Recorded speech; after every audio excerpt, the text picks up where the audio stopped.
Salam, selamat malam Bapak Ibu Saudara-saudari yang dikasihi Tuhan. Senang kembali dapat menemani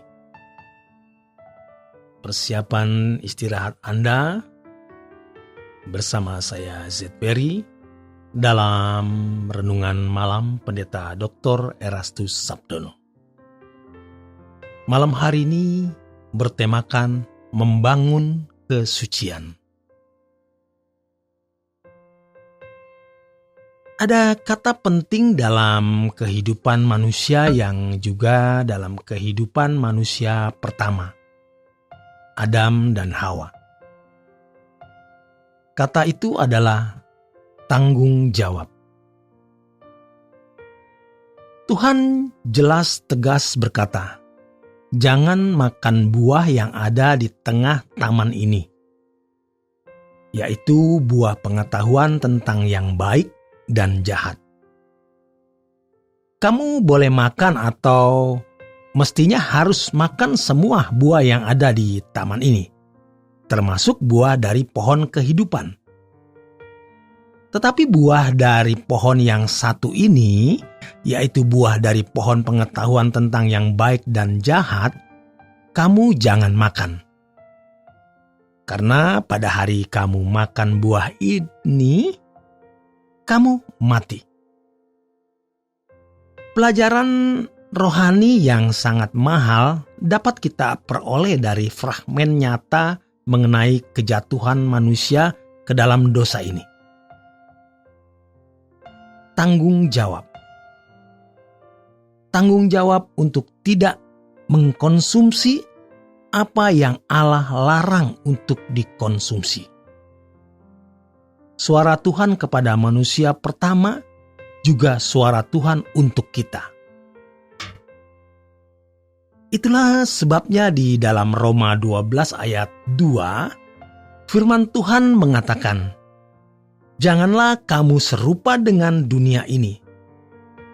Artinya, jangan mengkonsumsi apa yang dari dunia, sehingga kita menjadi serupa dengan dunia. Sebab apa yang kita konsumsi, yang masuk dalam pikiran dan mewarnai jiwa, itulah yang menjadikan kita sebagai apa dan seperti apa. Kalau kita mengkonsumsi apa yang dunia sediakan, kita menjadi serupa dengan dunia. Kemudian kalimat selanjutnya, berubahlah oleh pembaharuan budimu.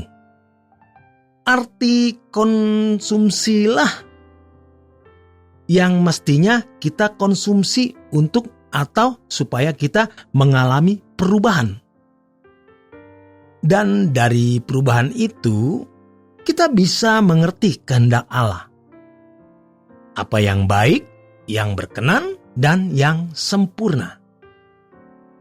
Sebab apa yang kita konsumsi itu yang mewarnai jiwa kita, membangun dan membentuk diri kita. Tentu yang Allah kehendaki, kita menjadi anak-anak Allah yang mampu membedakan apa yang baik, yang berkenan, dan yang sempurna. Ringkasnya, supaya kita hidup atau kita bisa melakukan segala sesuatu selalu sesuai dengan kehendak Allah. Jika kita melatih terus hal ini, dari hal kecil sampai hal besar, maka terbangunlah kodrat ilahi di dalam diri kita. Kesucian harus berangkat dari hati. Jika bicara mengenai kesucian, jangan kita berpikir secara mistis, secara mistik. Sebab pada umumnya bicara mengenai hal-hal yang bersifat sakral, bersifat suci atau kudus, selalu dikaitkan dengan hal yang bersifat mistik, bersifat adikodrati, yang supranatural. Ini keliru. Kesucian adalah hal yang praktis dan bisa teknis. Tetapi ingat, harus didorong dari batin yang benar.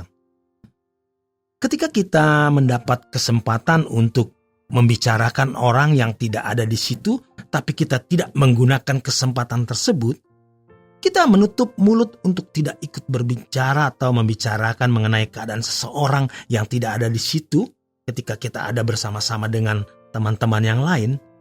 Sejatinya kita sedang membangun kesucian.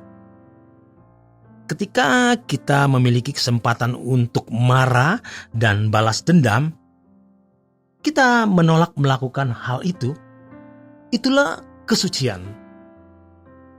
Kesucian kita terbangun ketika kita mendapat kesempatan untuk korupsi. Terus kita menolak. Kita membangun kesucian. Prinsip dunia, mata ganti mata, gigi ganti gigi. Tetapi kalau bagi orang percaya, ditampar pipi kanan, beri pipi kiri. Mendoakan orang yang menyakiti, melukai kita, dan lain sebagainya. Itu harus menjadi tanggung jawab kita.